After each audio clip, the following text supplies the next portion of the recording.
Well, our big focus, the Ministry of External Affairs has summoned the Canadian Deputy High Commissioner and lodged a strong protest after pro-Khalistan slogans were raised at a public meeting attended by the Canadian Prime Minister Justin Trudeau.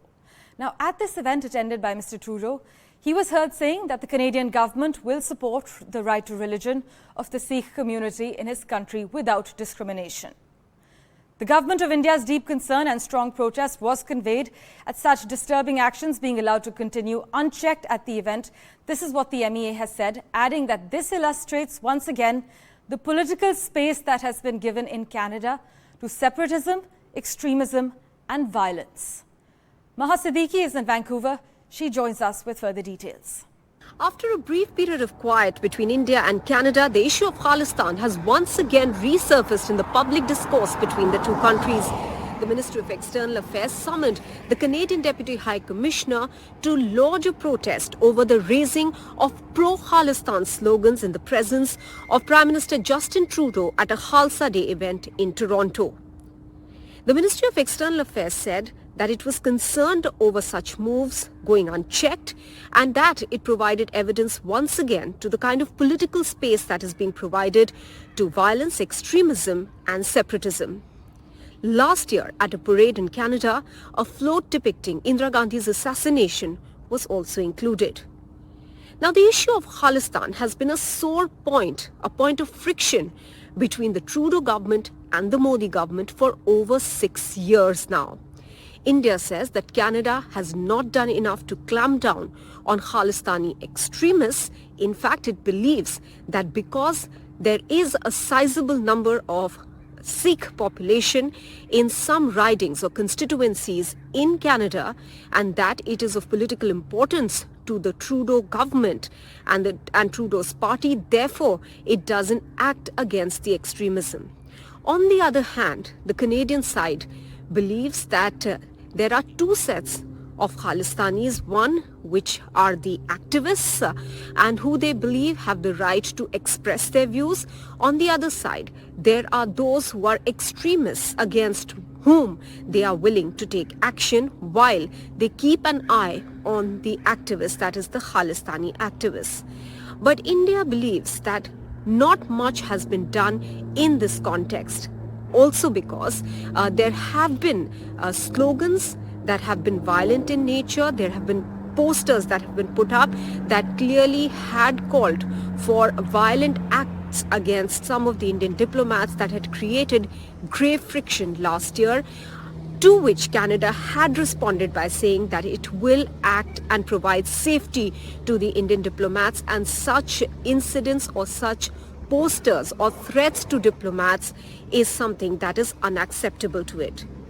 But the issue took a different turn last year itself when the Prime Minister, that is Justin Trudeau, got up in Parliament and made an allegation against India for having had a hand in the killing of a Khalistani extremist, Hardeep Singh Nijjar, who was killed in Surrey in British Columbia in June last year.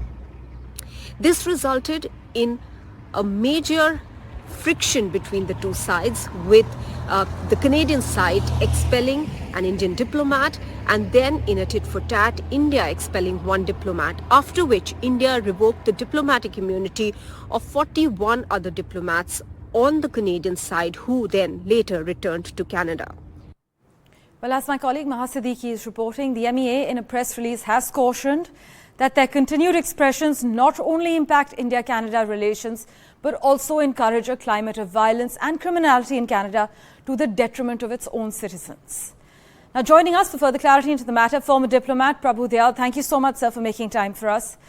Sir, India has cautioned that this illustrates once again the political space that has been given in Canada to separatism, extremism and violence.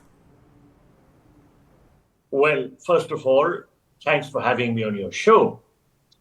Canada has become a hotbed for anti-India activities by extremist Sikhs who are funded by Pakistan's intelligence service, the ISI.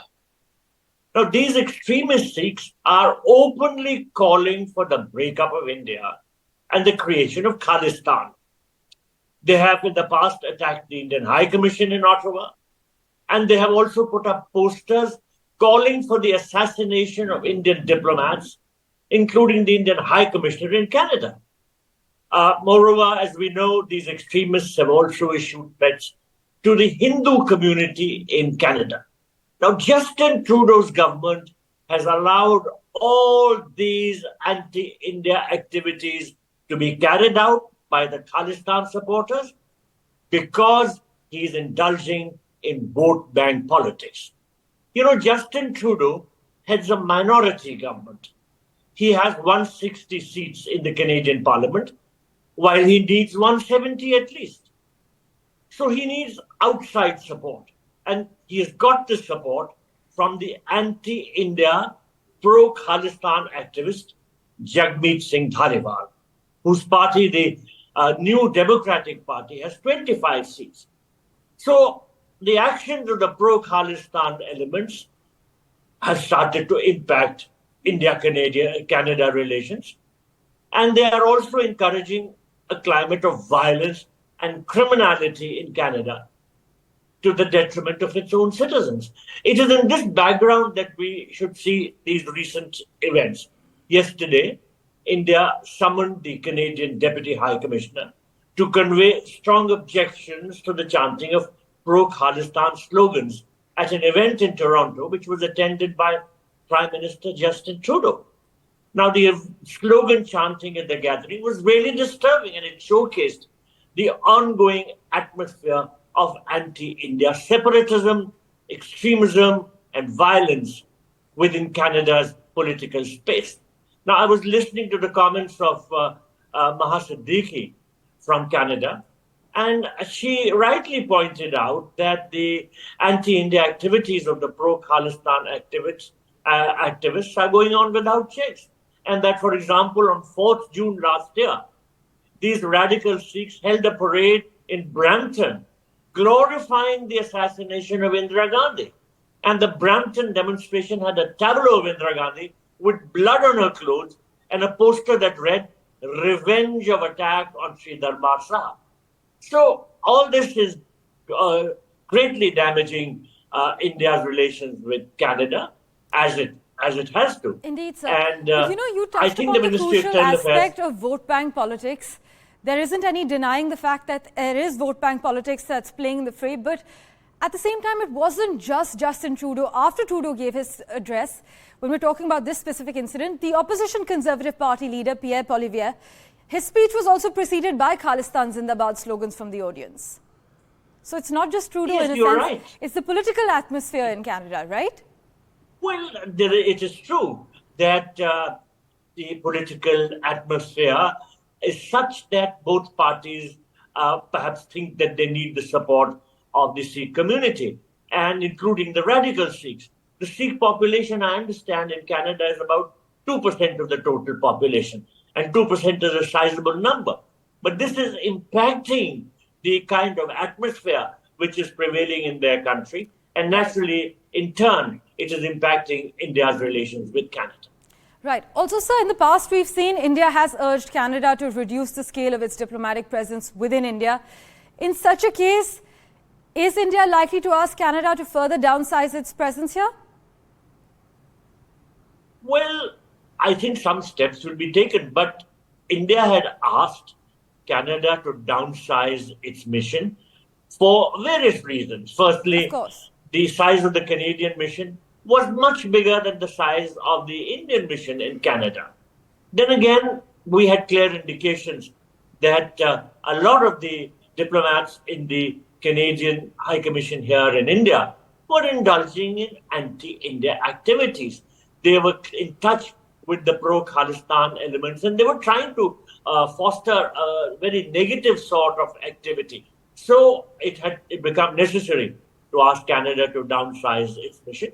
Now, if the relations worsen, then perhaps there could be some more steps taken to check things, because our fear is that Canada is playing a mischievous role in regard to our bilateral relations.